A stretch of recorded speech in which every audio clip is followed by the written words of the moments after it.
Okay, we're going to really quickly talk about Newton's second law. So this is going to go underneath your first law notes. We don't have a lot that we need to do. We're going to talk about how acceleration changes with force and mass. And you kind of get the idea here. Both of these boys are pulling with about the same force, but one of them is getting much more acceleration due to less mass. So let's think about this. What would happen if you added more force to pulling a wagon? So here we have a boy pulling on a wagon. What would happen if you were to increase the amount of, and don't you love that Photoshop there? I'm fantastic. What were to happen though if you were to add more force? Well, the obvious thing is if you have like 6 little boys there pulling on the wagon, you're going to get more acceleration. I want you to write this. More force is going to equal more acceleration. As force goes up, acceleration also goes up. So this is also something you want to draw in your notes. This one here, compared to the original, more force, more acceleration. Pause here to write this down if you need. Now, what do you think would happen if you added more mass to that wagon?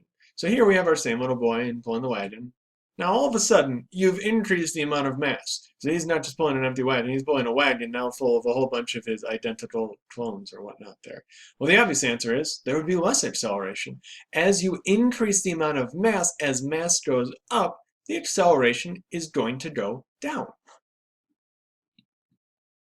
Now, this here is a boy who is, kicking what he thinks is a soccer ball, but is actually a medicine ball painted to look like a soccer ball, which is horrible and, well, let's be honest, kind of funny.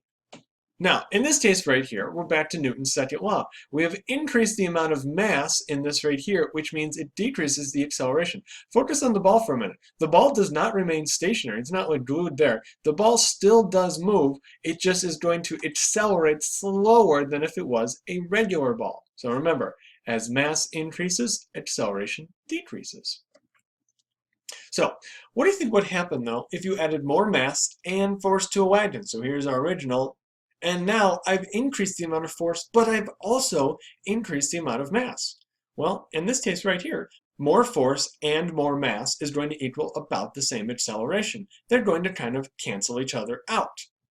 So that's the idea here. The acceleration is directly proportional. So here's the equation you need to know that we're going to see a lot. F equals ma. So on your equation pyramid, F would go on top, M and A would go on the bottom. More on how to solve for those right here. F equals ma. So just to recap, if the net force is doubled, the acceleration will be doubled. So if I double the amount of force, it's going to double the acceleration. If I double the amount of mass, then the acceleration will be halved. So double the force, double the acceleration. Double the mass, half the acceleration. And if I was to double the force and the mass, the acceleration would be the same. In effect, it would be canceled.